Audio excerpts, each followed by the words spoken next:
నమస్తే welcome to DTV news bulletin లో ముందుగా హెడ్లైన్స్. రిషికొండ భవనాలను మ్యూజియం గా మార్చాలి. విశాఖ ఉత్తర నియోజకవర్గం ఎమ్మెల్యే విష్ణుకుమార్ రాజు. ముగిసిన శ్రీ అనంత పద్మనాభ స్వామి వారి జాతర ఉత్సవాలు. సహకరించిన అందరికీ ఆలయ సిబ్బంది ధన్యవాదాలు. అంబేద్కర్ విగ్రహం ధ్వంసం చేసిన దుండగులు. ఇలాంటి ఘటనలు దేశానికి అవమానమంటున్న ద్వారకా తిరుమల స్థానికులు. గత ప్రభుత్వం నిర్మించిన రిషికొండ భవనాలను ప్రజలకు అందుబాటులో ఉంచాలన్నదే అందరి కోరిక అని బీజేపీ నేత విశాఖ ఉత్తర నియోజకవర్గం ఎమ్మెల్యే విష్ణుకుమార్ రాజు అన్నారు. రిషికొండ భవనాలను మ్యూజియంగా మార్చాలని కోరుతూ బుద్ధిస్ట్ మాన్యుమెంట్ ప్రతినిధులు ఎమ్మెల్యే విష్ణుకుమార్ రాజుని కలిసి వినతి పత్రం అందజేశారు. ఈ సందర్భంగా విష్ణుకుమార్ రాజు మాట్లాడుతూ తన వ్యక్తిగత అభిప్రాయం కూడా మ్యూజియంగా మారిస్తే మంచిదని తెలియజేశారు. ఇదే విషయాన్ని ముఖ్యమంత్రి చంద్రబాబు నాయుడు దృష్టికి తీసుకువెళ్తానని తెలిపారు. అదేవిధంగా గత ప్రభుత్వ హయాంలో రిషికొండ భవనాల నిర్మాణానికి సంబంధించి కోట్ల రూపాయల అవినీతి జరిగిందని, దీనిపై దర్యాప్తు జరగాల్సిన అవసరం కూడా ఉందన్నారు. నమస్కారం. ఈరోజు Buddhist monuments protection welfare association వారు మా దగ్గరికి రావటము, వారు ఈ ఏదైతే మన రిషికొండ ప్యాలెస్ ఉందో ఆ రిషికొండ ప్యాలెస్ని పబ్లిక్ మ్యూజియంగా, అంటే విశాఖ మ్యూజియంగా, మన రాష్ట్ర మ్యూజియంగా, అట్లాగే తెలుగువారి మ్యూజియంగా అది ఉండేటట్టు చేయవలసిందిగా వారు వినతి పత్రం ఇవ్వటం జరిగింది. వాస్తవానికి అక్కడ మనకి తొట్లకొండ ఉంది, బావికొండ ఉంది, అట్లాగే మనకి ఇంకా మంచి అద్భుతంగా తీర్చిదిద్దిన బుద్ధిస్ట్ స్తూపాలు ఉన్నాయి అక్కడ. అట్లాగే పావురాళ్ళ కొండ అనేది కూడా ఉంది. బుద్ధిస్ట్ వచ్చి వాళ్ళు సందర్శించుకుని వెళ్ళిపోయే పరిస్థితి ఉంది. సో దాని మూలంగా ఇక్కడ కూడా ఆ బిల్డింగ్స్లో ఒక పార్ట్ 2లో ఈ బుద్ధిస్ట్కి సంబంధించినవి కూడా పెడితే బాగుంటుంది ఒక బిల్డింగ్లో అని చెప్పి వారు రిక్వెస్ట్ చేయడం గురించి రావటం జరిగింది. వాస్తవానికి విశాఖలో ఒక రాష్ట్ర మ్యూజియం ఉండవలసిన నెసెసిటీ ఉంది. తప్పనిసరిగా అది ఏదైతే రిషికొండ ప్యాలెస్ చాలా ఎక్కువ డబ్బు వెచ్చించి అవినీతి చేశారు దాంట్లో. ఎందుకంటే అటువంటి బిల్డింగ్ కట్టేదానికి 450 కోట్ల రూపాయలు వెచ్చించవలసిన అవసరం లేదు. కేవలము 350 కోట్లతోనే అది డెఫినెట్గా అద్భుతంగా తీర్చిదిద్దచ్చు. దీంట్లో కనీసం నా వ్యక్తిగతమైన ఉద్దేశము 150 కోట్ల నుంచి 200 కోట్ల రూపాయలు అవినీతి జరిగింది అనేది మా యొక్క అభిప్రాయం. దానిపైన ప్రభుత్వము ఎంక్వైరీ వేయాలి. ఎంక్వైరీలో థర్డ్ పార్టీ ఎంక్వైరీ వేసి దీంట్లో నిజాలు దాన్ని తేల్చవలసిన అవసరం ఉంది. అది సెపరేట్ ఇష్యూ. రెండో ఇష్యూ అది దాంట్లో వాళ్ళు ప్రజలకి కూడా తెలియాలి కాబట్టి ఒక 30 మందో 50 మందో కూర్చుని ఒక టేబుల్, అది చైర్లు ఖరీదు కాకుండానే సుమారు 51 లక్ష రూపాయలు వాళ్ళు ఛార్జ్ చేయటం జరిగిందంటే వాళ్ళకి చేతికి ఎంత దొరికితే అంత శాంక్షన్ ఇచ్చేయటము కాంట్రాక్టర్ వారికి ఇచ్చి మళ్ళీ దోపిడీ చేయటం అనేది అలవాటు పరంగా మారిపోయింది. నేను కూడా ఎంక్వైరీ చేశాను కొంత. అక్కడ ఎంక్వైరీ చేస్తే కాంట్రాక్టర్ చేతిలో, మా చేతుల్లో ఏం లేదండి. అట్లాగే అధికారులు మా చేతుల్లో కూడా ఏం లేదండి. ఎవరో మేడం గారు వచ్చేవారు, ఆ మేడం చేతుల్లోనే ఉండేది. ఆవిడ ఎక్కడ కొనమంటే అక్కడే కొనాలి. ఆ మేడం ఎవరో జగన్మోహన్ రెడ్డి గారికి బంధువు అని చెప్తున్నారు. వాస్తవాలు మనకు తెలియదు. పేర్లు కూడా మనం చెప్పడం అనేది ఎంత కరెక్ట్గా, అది గూగుల్లో కొడితే వస్తుంది, మామూలుగా ఓపెన్ డొమైన్లో కూడా ఉంది. ఏది ఏమైనా విశాఖలో ఉన్న రిషికొండ ప్యాలెస్ని తప్పనిసరిగా అది మ్యూజియంగా ఉంటేనే బాగుంటుంది అనేది మెజారిటీ ఆఫ్ ద పీపుల్ ఎవరైతే విశాఖ వాసులు ఉన్నారో, ఇది ఒక్కటే కాకుండా నేను మొన్న అసెంబ్లీ సమావేశాల్లో కూడా చాలామంది ఎమ్మెల్యేస్ని వారు వ్యక్తిగతమైన అభిప్రాయం తెలుసుకుంటే వారు కూడా ఇది మ్యూజియం కింద ఉంటేనే బాగుంటుంది. ఎందుకంటే పబ్లిక్కి అందుబాటులో ఉండేటట్టు ఉండాలి. పబ్లిక్ కూడా విశాఖలో ఉన్న ప్రకృతి అందాల్ని చూడటానికి అటువంటి ప్లేసు ఎన్ని కోట్ల రూపాయలు ఖర్చు పెట్టినా అటువంటి స్థలము దొరకదు, అటువంటి ప్లేసు దొరకదు. కాబట్టి ఇది ఎవరో ఆఫీసులకు ఇచ్చేసో లేకపోతే పబ్లిక్కి అందుబాటులో లేకుండా చేయటం అనేది విశాఖపట్నానికి, విశాఖ ప్రజలకి, అట్లాగే టూరిజం కింద వచ్చిన వాళ్ళకి అన్యాయం చేసిన దాంతో సమానం. సో డెఫినెట్గా మా యొక్క ఉద్దేశము గౌరవ ముఖ్యమంత్రి గారికి అట్లాగే టూరిజం మంత్రిత్వ శాఖకి కూడా మేము తెలియచేసుకుంటాము. తప్పనిసరిగా అది పబ్లిక్కి అందుబాటులో ఉండేటట్టు చేయవలసిందిగా మేము కోరుతున్నాము. అట్లాగే శ్రీ అనంత పద్మనాభ స్వామి వారి జాతర ఉత్సవాలు నేటి స్వామివారి చక్ర స్నానంతో ముగిశాయి. జాతర ఉత్సవాలు ఘనంగా జరుపుటకు సహకరించిన రెవెన్యూ, పోలీస్, మున్సిపల్, ఎలక్ట్రికల్, వైద్య ఆరోగ్య శాఖ, R&B, అటవీ శాఖ తదితర శాఖల అధికారులు, ఉద్యోగులకు అందరికీ మరియు స్థానిక ప్రజాప్రతినిధులు, ప్రింట్ అండ్ ఎలక్ట్రానిక్ మీడియా సభ్యులు అందరికీ పేరు పేరున ప్రత్యేక ధన్యవాదాలు. ఆలయ ధర్మకర్త ఎన్ పద్మనాభం, ఆలయ ఈవో టి నరేందర్ తెలిపారు.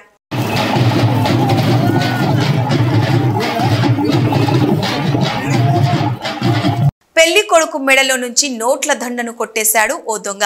అయితే పెళ్లి కొడుకు సినిమా రేంజ్ను తలపించేలా చేసి మరీ దొంగను పట్టుకున్నాడు.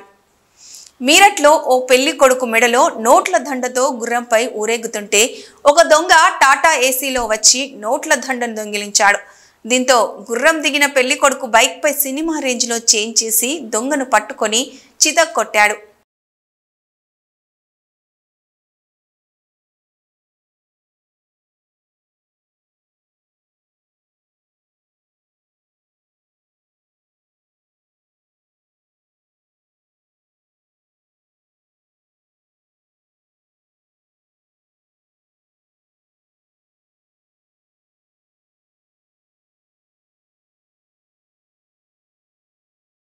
హైదరాబాద్లోని ప్రముఖ రెస్టారెంట్లలో ఒకటైన ఆర్టీసీ క్రాస్ రోడ్స్ బవార్చి హోటల్లో బిర్యానీ తింటుండగా అందులో సిగరెట్ ముక్క కనిపించింది.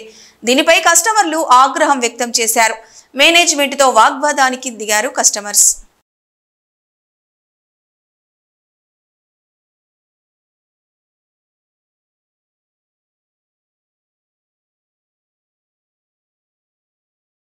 అనంతపురం జిల్లా ఉరవకొండ ఓ బ్యాంకుకు ఏటీఎం సెంటర్లో ఏటీఎం కార్డు మార్చి బురిడి కొట్టించాడు ఓ కేటుగాడు. కాజేసిన ఏటీఎం కార్డు ద్వారా 75,000 రూపాయల నగదును డ్రా చేశాడు ఆ దొంగ. దీంతో బాధితుడు పోలీసులను ఆశ్రయించాడు. కళ్ల ముందే కనికట్టు చేసినట్లు ఏటీఎం కార్డు మార్చిన దృశ్యాలు సీసీ కెమెరాలో నిక్షిప్తమయ్యాయి. సీసీ ఫుటేజ్ ఆధారంగా దొంగను పట్టుకోవడానికి చర్యలు చేపట్టారు పోలీసులు. ఫోన్ చేసినావా ఇప్పుడు కస్టమర్ కేర్కి లేదా? అకౌంట్ బుక్ లేదు, ఏం లేదు. నేను చెప్తా కదా, నువ్వు ఫోన్ నంబర్ చేయండి, ఆ రిజిస్టర్డ్ నంబర్ మొబైల్ నంబర్ నుంచి ఫోన్ చేయండి. అది స్విచ్ ఆఫ్ అయింది సార్. సిమ్ వేయండి ఫస్ట్ దాంట్లోకి. చేస్తారు బ్లాక్ వేసేసి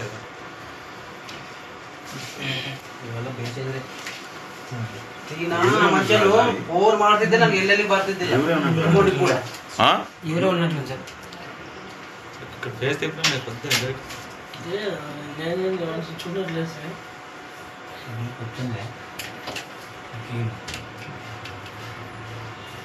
అది కొత్త కార్డే ఇంకా మొన్న వచ్చింది, లేక మొన్న వచ్చింది. ఇంకా చెక్ బుక్, ఏటీఎం కార్డు ఇంటికి. హౌసింగ్ బిల్ కాదా, ఇంటి మీద రీఛార్జ్ చేసి 5 స్టార్ లో లోన్ ఎట్లా పెడతారు అట్లా పెట్టినాము. అది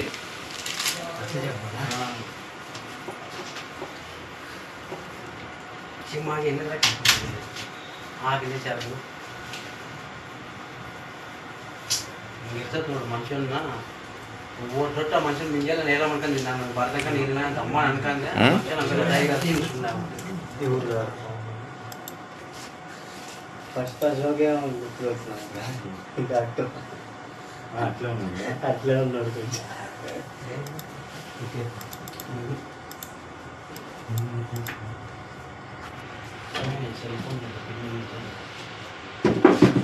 మనిషి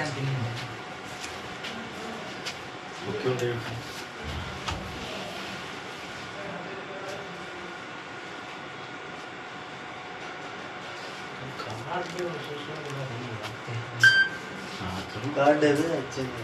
కార్డు తెప్పించుకోండి. అదే అదే అది మేము వచ్చి అమౌంట్ చెక్ చేస్తున్నాం ఆల్రెడీ. ఇన్వాలిడ్ కార్డు వస్తుంది. కార్డు అది మీతో లేదు. కార్డు ఇదేనా ఉంది. అది కార్డు కాదు, ఇదేనా కార్డు అంటే ఇదే అంటున్నారు. కొత్తగా హీరేలాల్ ఫ్యూయల్ స్టేషన్ ఎక్కడుంది? దీర్యాలు కదా, ఇది సార్ బొమ్మల మండలం దీర్యాలతో అక్కడ Hiralal fuel station, Vijaya filling station, Anjaneya pure fuel station Bommala మండలంతో అన్ని ఫిల్లింగ్ పేర్లే ఏం లేదు. గూగుల్ మ్యాప్స్ ను నమ్మి నదిలో పడి ముగ్గురు దుర్మరణం పాలైన ఘటన ఉత్తరప్రదేశ్లో చోటు చేసుకుంది. గూగుల్ మ్యాప్స్ ను గుడ్డిగా నమ్మడం ప్రాణాలకు ముప్పు అని మరోసారి నిరూపణ అయ్యింది. యూపీలోని బరేలీలో ఓ ఫ్యామిలీ గూగుల్ మ్యాప్స్ ఆధారంగా కారులో ప్రయాణిస్తున్నారు. తీవ్ర పొగమంచు కారణంగా జీపీఎస్ ని ప్రామాణికంగా ఉపయోగిస్తూ ప్రయాణాన్ని కొనసాగించారు.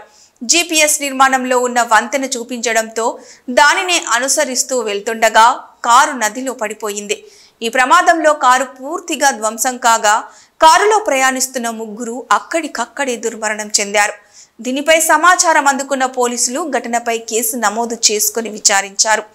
గూగుల్ మ్యాప్ కారణంగానే ప్రాణాలు కోల్పోయినట్లు ఓ పోలీస్ అధికారి తెలిపాడు. పల్లె పండుగ వారోత్సవాల్లో భాగంగా చేపట్టిన సీసీ రోడ్లు, డ్రైనేజీల నిర్మాణంలో నాణ్యతలో రాజీ పడొద్దని, గడువులోగా నిర్మాణాలు పూర్తి చేయాలని మంత్రి ఎస్ సవిత ఆదేశించారు. సోమందేపల్లి గ్రామంలోని సాయినగర్లో మంత్రి మాట్లాడుతూ కేవలం 5 నెలల కాలంలోనే సోమందేపల్లి వాసులకు ఇచ్చిన హామీలను నెరవేర్చామని తెలిపారు. జగన్మోహన్ రెడ్డి 5 ఏళ్ల పాలనలో జరగని అభివృద్ధి 5 నెలల్లో చేసి చూపించామన్నారు. ఈరోజు సోమందేపల్లి మండలం టౌన్ హెడ్ క్వార్టర్స్ కి మాది మంచి ఎగ్జాంపుల్ అని కూడా తెలియజేస్తున్నాం. మరి గత సంవత్సరంలో ఎక్కువ లేని విధంగా 1,20,00,000తో సీసీ రోడ్డును, డ్రైనేజీలు కూడా వేస్తున్నాం. అంతేకాకుండా మేము వచ్చిన 5 నెలల్లోనే త్రాగునీటి సమస్య ఎక్కువగా ఉంది. ఎన్నికల సమయంలో ప్రజలు, మహిళలు చాలా మంది వచ్చి మాకు త్రాగునీరు సమస్య ఉంది, గత 5 సంవత్సరాలుగా ఎలాంటి అభివృద్ధి చేయలేదు, మాకు త్రాగునీరు కూడా సమస్య ఉంది, డ్రైనేజీ సమస్య ఉంది, రోడ్డు సమస్య ఉంది అని కూడా నాకు విన్నపించారు. ఏదైతే మేము మాట చెప్పామో, మా ముఖ్యమంత్రి గారు ఏదైతే మాట చెప్పారో, నేనైతే ఏ మాట చెప్పానో ఆ మాట నిలబెట్టుకున్నాం. 120,00,000తో సీసీ రోడ్లు, డ్రైనేజీ వేస్తున్నాం. అదేవిధంగా డ్రింకింగ్ వాటర్ సమస్య ఉందని చెప్పి 4 బోర్లు వేసి వాళ్ళకి ఆల్రెడీ పైప్ లైన్ ఇచ్చి డ్రింకింగ్ వాటర్ కూడా అందజేస్తాం. అదేవిధంగా మరి గంగాదేవి వంకకాడ కూడా కొన్ని ఏళ్లుగా కోరిక, వాళ్ళకు కొన్ని ఏళ్లుగా వాళ్ళు బాధపడుతున్నారు. మరి మేమైతే ఎన్నికల్లో మాట ఇచ్చాము, అక్కడ కలవట్టు కడతామన్నాం. కలవట్టు కూడా రైతులందరికీ ఉపయోగకరంగా ఉండాలని అక్కడ కలవట్టు కూడా ఏర్పాటు చేశాం. మరి చెరువు కింద కొన్ని సంవత్సరాలుగా సాగు చేయకుండా నిలిచిపోయిన రైతులు, వాళ్ళకు కూడా సుమారుగా 400 ఎకరాలకి ఇప్పుడు నీళ్ళు ఇచ్చాం. పైపులు వేసి మేము పైపులు వేపించి 400 ఎకరాలకు ఆల్రెడీ పంటలు కూడా సాగు చేసుకుంటున్నారు, క్లీన్ చేసుకుంటున్నారు. ఇది మేము చేసిన ప్రభుత్వం. అదేవిధంగా ఏదైతే ఎన్నికల సమయంలో మేనిఫెస్టోలో చెప్పిన విధంగా తొలి సంతకం మీద డిఎస్సీ అన్నాం, తొలి సంతకం చేసాం, ఉచిత ఇసుక ఇచ్చాం, అదేవిధంగా దీపం పత్రం ఇచ్చాం, పెన్షన్ ఇచ్చాం, అదే కాకుండా ఉచిత ఇసుక ఇచ్చాం. ఈరోజు సామాన్యమైన పౌర కార్మికులుగా, సామాన్యమైన మనుషులుగా పోచి ఎవరైనా చనిపోతే ఒక సమాధి కట్టుకోవడానికి కూడా గతంలో ఒక ట్రాక్టరు ఇసుక కావాలంటే 6 నుంచి 7 వేలు వచ్చేది. ఈరోజు ఉచిత ఇసుక ఇచ్చాం. అదేవిధంగా అభివృద్ధి ధ్యేయంగా మేము పనిచేస్తున్నాం. మన రాయలసీమకు కూడా ఏదైతే మాట చెప్పారో హైకోర్టు హెచ్చిచ్చారు ముఖ్యమంత్రి గారు, మరికొన్ని పరిశ్రమలు కూడా ఇక్కడ రాబోతున్నాయి. అంతేకాకుండా బీసీకి, బడుగు బడిగిన వర్గాలకు 39,000 కోట్ల నిధులు ఇచ్చిన ఘనత ముఖ్యమంత్రి చంద్రబాబు నాయుడు గారు, ఎన్డీఏ ప్రభుత్వం అని కూడా తెలియజేస్తారు. నాగర్ కర్నూలు జిల్లా అచ్చంపేట మండలం శ్రీశైలం ఘాటు రోడ్డు కుంచోని మూల వద్ద అనుమానాస్పదంగా కారు కాలి బూడిదయ్యింది. పోలీసులు, అటవీ శాఖ అధికారులు సంఘటన స్థలానికి చేరుకొని విచారణ చేపట్టారు.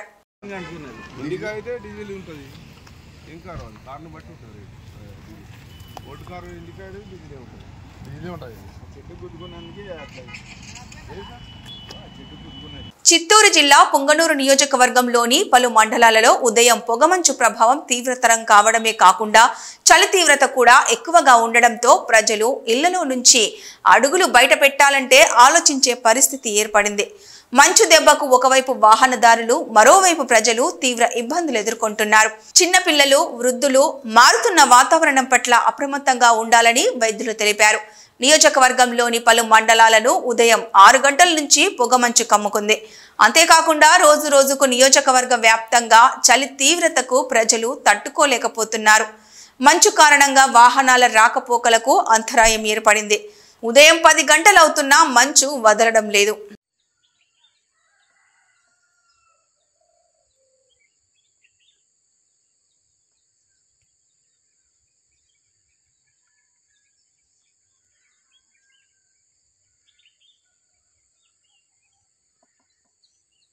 నంద్యాల జిల్లా శ్రీశైలం శ్రీ భ్రమరాంబ సమేత మల్లికార్జున స్వామి అమ్మవారిని తెలుగు సినీ ప్రముఖ దర్శకుడు బోయపాటి శ్రీని దర్శించుకున్నారు. కార్తీక మాసం కావడంతో శ్రీ స్వామి అమ్మవారిని దర్శించుకొని ప్రత్యేక పూజలు నిర్వహించుకున్నారు. దర్శనార్థం ఆలయం వద్దకు వచ్చిన సినీ దర్శకుడు బోయపాటి శ్రీనుకు ఆలయ అర్చకులు దేవస్థానం పిఆర్ఓ శ్రీనివాసరావు దర్శనం ఏర్పాట్లు చేశారు.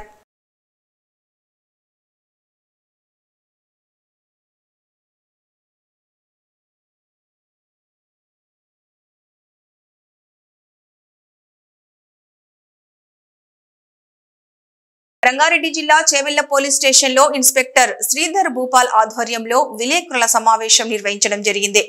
మోసిన్ అహ్మద్ అను వ్యక్తి హైదరాబాద్ లోని గుల్షన్ నగర్, గోలక్పూర్, ముషీరాబాద్ ప్రాంతానికి చెందిన వ్యక్తి. స్క్రాప్ బిజినెస్ నడిపిస్తూ జీవనం సాగిస్తున్నాడు. అదే క్రమంలో తొందరగా డబ్బులు సంపాదించాలనే ఉద్దేశంతో గత 7 నెలల నుంచి ఉత్తరప్రదేశ్ కి చెందిన 20 మందిని రోజువారీ కూలీలుగా నియమించుకొని ఎవరైతే కొత్తగా కడుతున్న బిల్డింగ్ దగ్గరికి వెళ్లి పట్టపగలు రెక్కి నిర్వహించి రాత్రిపూట ఆ 20 మందితోని టాటా ఏసీ బండి ఏర్పాటు చేసి సెంట్రింగ్ డబ్బాలను మరియు రాడ్లను దొంగతనం చేయడం ప్రారంభించాడు. ఈ విధంగా గత 7 నెలల నుంచి కొనసాగిస్తున్నాడు. ఇదే క్రమంలో చేవెళ్ల నియోజకవర్గంలోని చేవెళ్ల పోలీస్ స్టేషన్ లో 6 కేసులు, మొయినాబాద్ పోలీస్ స్టేషన్ లో 3 కేసులు, శంకర్పల్లిలో 1, ముఖిలా పోలీస్ స్టేషన్ లో 1, మొత్తం 11 కేసులు నమోదు చేయబడింది. చేవెళ్ల ఇన్స్పెక్టర్ భూపాల్ శ్రీధర్ మరియు డిఐ రమేష్ నాయుడు ఈ విషయాన్ని సీరియస్ గా తీసుకొని నిఘాలు ఏర్పాటు చేయడం జరిగింది. ఈ నెల 10 తారీఖు రోజున నూతనంగా నిర్మిస్తున్న బిల్డింగ్ పై నిఘా ఏర్పాటు చేయడం జరిగింది. అందులో భాగంగా భవన యజమానులైన రిజ్వాన్ అహ్మద్, సదాజ్ సహకారంతో అదే రోజు రాత్రి అహ్మద్ గ్యాంగ్ దొంగతనానికి రావడంతో పోలీసులు పక్కా ప్లాన్ తో పట్టుకోవడం జరిగింది. అందులో 7 మందిని పట్టుకున్నట్లు పోలీసులు తెలిపారు. వారిని విచారించిన అనంతరం వారి నుంచి 43 టన్నుల సెంట్రింగ్ డబ్బాలను స్వాధీనం చేసుకున్నారని పోలీసులు తెలిపారు. మొత్తం దాని విలువ దాదాపు 25 లక్షలు ఉంటుందన్నారు. మిగతా 7 మంది పరారులో ఉన్నట్లు పోలీసులు తెలిపారు. విచారించిన అనంతరం వారిని కోర్టుకు సబ్మిట్ చేశారని, అనంతరం రిమాండ్కు తరలించనున్నట్లు పోలీసులు తెలిపారు. ఈ దొంగలనేది పట్టుకోవడం జరిగింది. న్యాయస్థానం ముందు ఆధారపరిచి న్యాయస్థానం ఆదేశాల మేరకు పోలీస్ కస్టడీలో తీసుకొని మళ్ళీ విచారించగా దీనికి వెనుక ఎవరెవరు ఉన్నారు ఈ సంగతి అనేది పూర్తిగా వివరాలు తెలియజేయండి. దాదాపు 11 కేసులో సుమారు ఒక 4,000 పైచేలు ఈ సెంట్రింగ్ బాక్సెస్, దాని వర్త్ అందాదా 25 లక్షల ఉంటుంది. సార్ ఎంత సార్? 25 lakhs. 25 lakhs. 4,000 43 టన్స్ 43,000 కిలోలు. దాని అనేది పోలీస్ కస్టడీలో విచారించి ముషీరాబాద్ ప్రాంతంలో ఓపెన్ ప్లేస్లో ఉండే అక్కడ దాచారు. అక్కడ నుంచి మోసీన్ ఆగడం ప్లస్ ఇంకా నుంచి రికవర్ చేయడం జరిగింది. ఈ నేరస్తులు అనేది న్యాయస్థానం ముందు ఆధారపరచడం జరిగింది. ఈ కేసులో ఇంకా 7 మంది నేరస్తులు పరారీలో ఉన్నారు. వాళ్ళంతా 7 మంది నేరస్తులు పరారీలో ఉన్నారు. అందులో ముగ్గురు అల్తాఫ్ మరియు ఇమ్రాన్. యాక్చువల్గా ఏంటంటే ఈ వివిధ తేదీల్లో చేవెళ్ళ, మొయినాబాద్, శంకరపల్లి, మోకిలా, కొల్లూరు పరిధిలో నిర్మాణ దశలో ఉన్నటువంటి భవనాలు ఏవైతే ఉంటాయో వాటికి స్లాబ్స్ వేసే క్రమంలో ఉపయోగించినటువంటి సెంట్రింగ్ బాక్సెస్, జాక్ రాడ్స్ ఉంటాయి అన్నమాట. వీటిని దొంగిలించడం అనేది జరుగుతూ ఉన్నది. వాటి మీద మేము కేసులు అనేది రిజిస్టర్ చేయడం జరుగుతూ ఉన్నది. అయితే దీనికి మోసిన్ అహ్మద్ అనే వ్యక్తి ఒక అంతర్రాష్ట్ర ముఠాని ఏర్పాటు చేసుకుని తన ముఠాకి వెహికల్ని కూడా సమకూర్చి మార్నింగ్ సమయాల్లో అంటే ఉదయం పూట వాళ్ళు రెక్కి నిర్వహించుకొని ఏ ఏరియాలో భవన నిర్మాణాలు జరుగుతున్నాయి వాళ్ళు ఐడెంటిఫై చేసుకున్నాక రాత్రి సమయంలో ఆ వెహికల్ ఏవైతే మోసిన్ అహ్మద్ సమకూర్చిన వెహికల్ అయితే టాటా ఏసీ లాంటి వెహికల్స్ని యూజ్ చేసుకుని వీళ్ళు నైట్ టైం వచ్చి అక్కడ దొంగిలించి వాటిని తిరిగి అదే నైట్ టైంలో దొంగిలించుకుని వెళ్ళి మోసిన్ అహ్మద్కి హ్యాండ్ ఓవర్ చేసేవాళ్ళు. ఈ హ్యాండ్ ఓవర్ చేసే క్రమంలో ఆయనకి వాళ్ళకి తన ముఠాకి తగినంత అమౌంట్ని ఇచ్చేవాడు. ఇది కంటిన్యూస్గా జరుగుతూ ఉంది. గత 6-7 నెలల నుంచి కంటిన్యూ జరుగుతుంది. రోజు కేసులు రిజిస్టర్ చేయడం జరుగుతుంది. అయితే రీసెంట్గా 9వ తేదీన కూడా అంటే 9 కంటే ముందర 8వ తేదీన ఒకసారి ఒక కేసు రిజిస్టర్ అయింది. తర్వాత 9వ తేదీన ఏం చేసామంటే మేము రెక్కి పెట్టాం దాంట్లో భాగంగా అక్కడ ముడిమేల గేట్ ఉంది. ఆ ముడిమేల గేట్ దగ్గర ఒక భవన నిర్మాణం జరుగుతుంది. అక్కడికి మేము వెళ్ళి వాళ్ళని అక్కడ లోకల్ వాళ్ళని సంప్రదించి మీరు ఇలా రెక్కి ఈరోజు ఉంచుదామని ప్లాన్ చేసాం. మా ప్లాన్లో భాగంగా వాళ్ళు మాకు సహకరించారు. మేము రాత్రిపూట మా సిఐ గారు మమ్మల్ని అందరినీ కూడా ఎలక్ట్ చేసి అక్కడ మేము కూడా రెక్కి నిర్వహించడం జరిగింది. అదే రోజున వాళ్ళు అనుకోకుండా అదే రోజున యాజ్ యూజువల్ గా రెగ్యులర్ గా ఎలా అయితే వస్తారో ఒంటరి మహిళలే టార్గెట్ చేస్తూ వారి మెడలో ఉన్న బంగారాన్ని దోచుకెళ్తున్న ముఠాను పోలీసులు పట్టుకున్నారు. కామారెడ్డి జిల్లా బిక్కనూరు మండలం కంచర్ల గ్రామ శివారులో ఈ నెల 20న పొలంలో పనిచేస్తున్న ఒంటరి మహిళను హత్య కేసును ఛేదించారు. ఈ హత్య కేసులో మల్లయ్య, నవీన్, ప్రసాద్, సాలంవలను పట్టుకున్నామని డీఎస్పీ నాగేశ్వరరావు తెలిపారు. కాగా మల్లయ్య ఇటీవలే ఆత్మహత్య చేసుకున్నారని వెల్లడించారు. వీరి వద్ద నుంచి 3 తులాల బంగారం, ద్విచక్ర వాహనాన్ని స్వాధీనం చేసుకున్నామని అన్నారు. సిరిసిల్ల, కామారెడ్డి, సిద్దిపేట, ఉస్నాబాద్ ఇలాంటి అన్ని ప్లేస్లలో కూడా ఉన్నాయి. రీసెంట్ గా ఆర్మూర్ నుంచి లేటెస్ట్ గా మర్డర్ కేసులు ఉన్నాయి రిలీజ్ అయినాయి.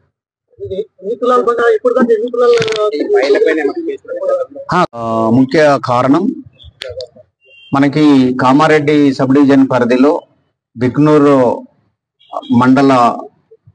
మండలంలో ఉన్నటువంటి కంచర్ల గ్రామ శివార్లో 20/11/2024 రోజు సాయంత్రం అందాజా 3-3:30 ప్రాంతాల బలేముల సుగుణ మరియు ఆమె యొక్క భర్త ఇద్దరు ఆ గ్రామ శివారులో రోడ్డు పక్కమట ఉన్నటువంటి వాళ్ళ సొంత వ్యవసాయ భూమిలో పాలకూర సాగు చేస్తున్నారు. అటువంటి పాలకూరని తెంచి కట్టలు కట్టేదానికి భార్యాభర్తలు ఇద్దరు చేను కాడికి పోవటం జరుగుతుంది. సో భార్య పాలకూరని తెంచి కట్టలు కడుతున్నటువంటి క్రమంలో ఆ పాలకూర కట్టలు కట్టేదాని కోసం నార కోసమని భర్త పొడవలు తీసుకొని కొంచెం దూరంలో ఉన్నటువంటి ఈత చెట్ల వైపుకి ఆ ఈత మట్టలు కోసుకురావటం కోసమని వెళ్తాడు. భార్య ఒక్కతే ఆ పొలంలో ఈ పాలకూర కట్టలు కట్టేటటువంటి పనుల నిమగ్నమై ఉంటది. సో ఆ సమయంలో ఒక 2 వ్యక్తులు మోటార్ సైకిల్ మీద వాళ్ళు గతంలో ఎన్నో నేరాలల్లా ఒంటరి మహిళలని టార్గెట్ చేసి వాళ్ళ మీద దాడి చేసి విచక్షణ రహితంగా చంపి వాళ్ళ ఒంటిపై ఉన్నటువంటి ఆభరణాలని దొంగిలించుకొని పోతున్నటువంటి ఒక గ్రూపుగా ఉన్నటువంటి ఆ 2 వ్యక్తులు వీళ్ళు అలవాటు పడినటువంటి నేరస్తులు. గతంలో కూడా వీళ్ళు సుమారుగా ఒక 5-6 మంది మహిళల్ని చంపినటువంటి రికార్డు కూడా వీళ్ళ మీద ఉన్నది.